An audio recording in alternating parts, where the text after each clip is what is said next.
2018-19 के हटो। वार्षिक प्रतिवेदन के एक प्रति बैठिए सदन पर अपने रखता हूँ। बिल के अंदर से कही गई कोई बात नहीं लिखी जाएगी, न सुनी जाएगी। अपने सामने जाइए। माननीय सभापति पर्यटन उद्योग संबंधी समिति, आप याद रखिए वीरेंद्र जी, गंभीर परिणाम हो जाएंगे, इसके गंभीर परिणाम हो जाएंगे। बाहर करिए, बाहर करिए, बाहर करिए।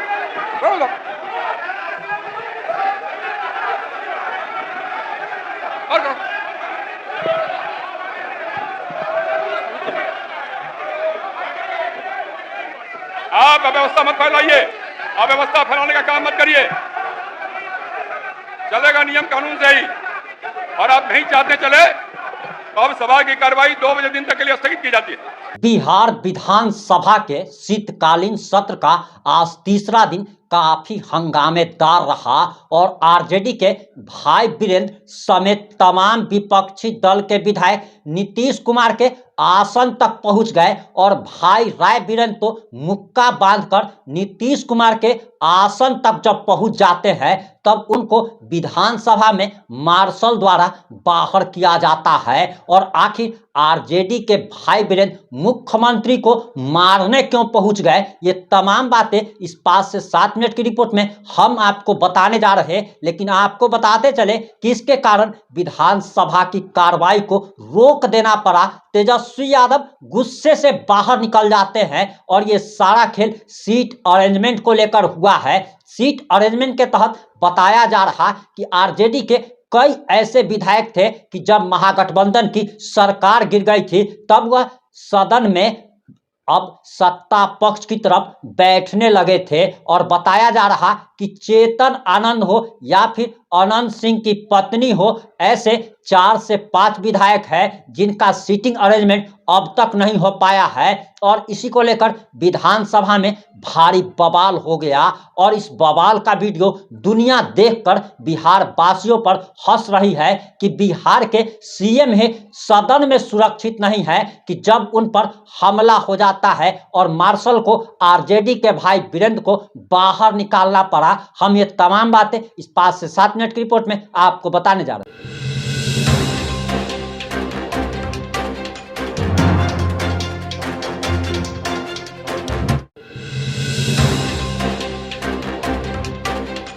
नमस्कार, मैं प्रिंस कुमार सिंह और आप देख रहे हैं पॉजिटिव इंडिया। इस वक्त की सबसे बड़ी खबर बिहार विधानसभा से आ रही है, जहां पर जमकर हंगामा हो गया, मार हो गया, बवाल हो गया और मुख्यमंत्री नीतीश कुमार के आसन तक आरजेडी के विधायक उग्र होकर पहुंच गए। और मार्शल अगर सही समय पर नहीं पहुंचते तो नीतीश कुमार के साथ कोई भी हादसा हो सकता था। अब आप बिहार विधानसभा की कार्रवाई को देखिए कि आखिर ये सारा हंगामा क्यों हुआ है। वहीं आगे आपको हम तेजस्वी यादव का भी बयान सुनाने वाले हैं कि तेजस्वी यादव गुस्से में सदन से बाहर निकल जाते हैं।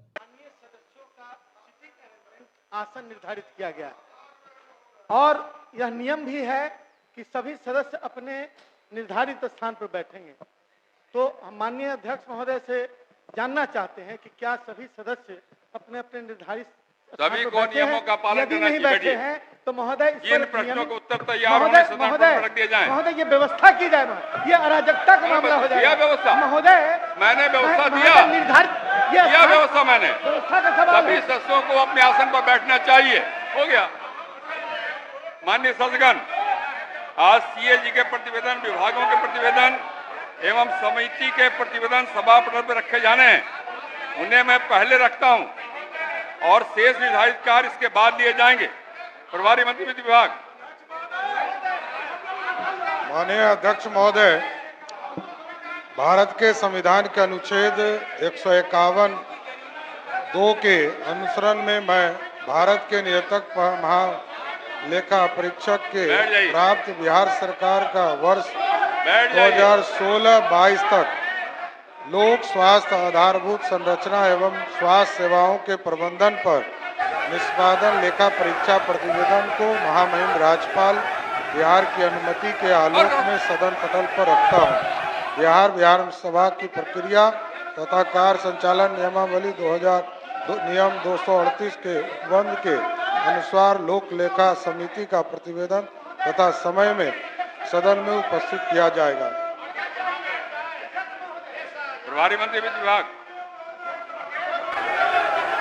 माननीय अध्यक्ष महोदय, मैं प्रस्ताव करता हूं कि भारत के नियंत्रक महालेखा परीक्षक से प्राप्त बिहार सरकार का वर्ष 2016-22 तक लोक स्वास्थ्य आधारभूत संरचना एवं स्वास्थ्य सेवाओं के प्रबंधन पर निष्पादन लेखा परीक्षा प्रतिवेदन को बिहार विधान सभा के समक्ष रखने जाने के पश्चात उक्त प्रतिवेदन को लोक लेखा समिति द्वारा विचार किए जाने के पूर्व जनता में बिक्री के लिए प्राप्त हो। और प्रश्न यह है कि भारत के नियंत्रक महालेखा परीक्षक से प्राप्त बिहार सरकार का वर्ष 2016-22 का लोक स्वास्थ्य आधारभूत संरचना और स्वास्थ्य सेवाओं के प्रबंधन पर निष्पादन लेखा परीक्षा प्रतिवेदन को बिहार विधानसभा के समक्ष रखे जाने के पश्चात उक्त प्रतिवेदन को लोक लेखा समिति द्वारा विचार किए जाने के पूर्व जनता में बिक्री के लिए प्राप्त हो। जो इस प्रस्ताव के पक्ष में वे हाँ कहें, जो इसके प्रस्ताव के विपक्ष में वे ना कहें। मैं समझता हूं कि पक्ष बहुमत है। प्रस्ताव स्वीकृत हुआ। प्रभारी मंत्री गृह विभाग। अध्यक्ष महोदय, मैं कंपनी अधिनियम 2013 की धारा 395 के तहत बिहार पुलिस भवन निर्माण निगम के वित्तीय वर्ष क्रमशः 2014, 2015, 2015-16, 2016-17 एवं 17-18 के वार्षिक प्रतिवेदन की एक प्रति सदन पटल पर रखता हूं। प्रभारी मंत्री सहकारिता विभाग।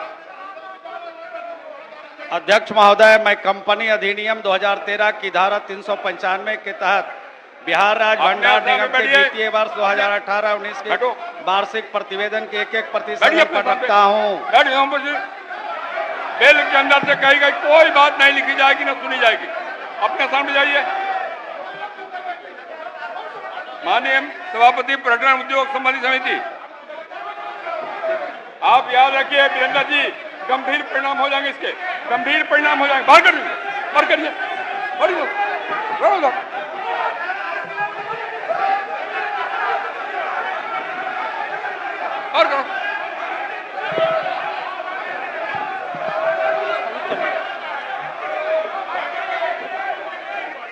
आप अव्यवस्था मत फैलाइए, अव्यवस्था फैलाने का काम मत करिए। चलेगा नियम कानून से ही, और आप नहीं चाहते चले तो अब सभा की कार्रवाई 2 बजे दिन तक के लिए स्थगित की जाती है। चालू होने से पहले भी जो मीटिंग हुई थी संचालन को लेके विधानसभा को कि कैसे किया जाए, तो उस मीटिंग में भी हमारे जो सचेतक हैं शाहीन साहब लिखित रूप से अध्यक्ष महोदय को भी दिया, और कई बार हर सत्र में जो है हम लोगों ने अध्यक्ष महोदय को पत्र लिखा, सचेत किया, या उन बागी विधायकों के खिलाफ जो है सदस्यता लिया जाए, उसकी कार्रवाई की भी मांग हम लोगों ने की। लेकिन अब तक जो है कोई कार्रवाई नहीं होता रहा, लोग उधर बैठते रहे। ये तब तो कोई भी कहीं बैठ सकता। अगर ऐसी स्थिति चले, सबका जब सीट अलॉट है, पक्ष विपक्ष मंत्रियों का, सब मुख्यमंत्री नेता प्रतिपक्ष सबका सीट अलॉट है, तो कोई भी कहीं जा करके बैठेगा? ऐसे कैसे? और जब पार्टी ने लिख करके दे दिया है 3 लोगों पर कार्रवाई का, तो कार्रवाई क्यों नहीं हो रही? तीसरा सत्र हो गया और लगातार अटेंड कर रहे। ये तो कहीं ना कहीं से दिखाता है ना कि भाई एक तरफा ही जो है देखा जा रहा है, नियम से नहीं चल रहा, सरकार जो है नियम से ऊपर हो गई है। तो आज हमारे विधायकों में बहुत रोष था इस चीज़ को लेके कि ऐसी बात है तो कोई भी कहीं भी बैठ सकता है। तो सरकार का आँख खोलने के लिए कि भाई ऐसा है तो हम लोग भी जाके बैठ जाते हैं, तो आँख सिर्फ खोलने के लिए सचेत किया गया। कोई कहीं बैठा नहीं। भाई वीरेंद्र जी भी गए मुख्यमंत्री के सीट पे, तो बैठे नहीं, सचेत करने के लिए गए कि कायदे से नियम हाउस जो है चलेगा। तो ये कार्रवाई तो हम फिर बाद में स्पीकर महोदय से भी बोले, सर आप गार्जियन हैं, आप कस्टोडियन हैं, सीनियर लीडर है, अनुभव आपका रहा है, हमको आप पे पूरा विश्वास है। तो उन्होंने कहा कि हमने सीट अलॉट कर दिया है। वो विधायक चाहते थे कि कहीं और हम बैठे, बीच में बैठे, तो हमने बोला कि दल तय करेगा कि कौन कहाँ बैठेगा। अभी वो राष्ट्रीय जनता दल में है, या तो आप कार्रवाई करो, सदस्यता हटाओ, हम नेता है, महागठबंधन के हम तय करेंगे कि कौन कहां बैठेगा। कोई विधायक कहीं भी लिख करके अध्यक्ष को दे देगा और उसकी अनुमति मिल जाएगी, ऐसा नहीं होता है। वो पार्ट ऑफ द दल है, तो दल का मतलब क्या रह गया फिर? तो इस पे तो मात्र 3 ही है वो लोग। तो पार्टी चाहती है तो कार्रवाई होती है, सदस्यता जाती है। विप का उल्लंघन उन्होंने किया है। आप बताओ विप का उल्लंघन किया है कि नहीं किया है? पार्टी ने चिट्ठी लिखा, लेकिन अब तक कार्रवाई क्यों नहीं? पार्टी निकाल क्यों नहीं देती सर? भाई पार्टी निकाल देगी तो आप विधायक से थोड़ी हटा दीजिएगा। वो तो सदन में लिख के हम दे सकते हो। तो अध्यक्ष को पावर है ना सदस्यता हटाने का। जो नियम है, जो प्रोसेस है, उसी को ना हम लोग फॉलो करेंगे। हम तो लिख करके दिए हैं कई बार, लेकिन कार्रवाई नहीं हो रही है। अगर कार्रवाई नहीं हो रही तो जहां दल बैठता है वहां वो लोग बैठे। यही बात है। बहुत बहुत भैया, विधानसभा के कैंपस के अंदर या विधानसभा के अंदर कोर्ट का हस्तक्षेप नहीं चलता है, समझे? स्पीकर ने क्या जवाब दिया? आश्वासन क्या उन्होंने दिया जब आप उनसे मिलने गए थे? उन्होंने ये बोला कि हमने उनका कहीं और सीट मांगे थे, लिख करके दे दिया। हम बोले आप मांग करके आप अलॉट भी कर दिए, लेकिन वो बैठ तो मंत्री लोग के साथ रहे। आपने जो अलॉट भी किया वहां नहीं बैठ रहे। और हमने ये भी प्रश्न खड़ा किया कि आप सर, कोई विधायक हमारे दल का अगर लिख के देगा तो आप नहीं तय कर सकते हैं। ये अधिकार नहीं है, ये दल का अधिकार है।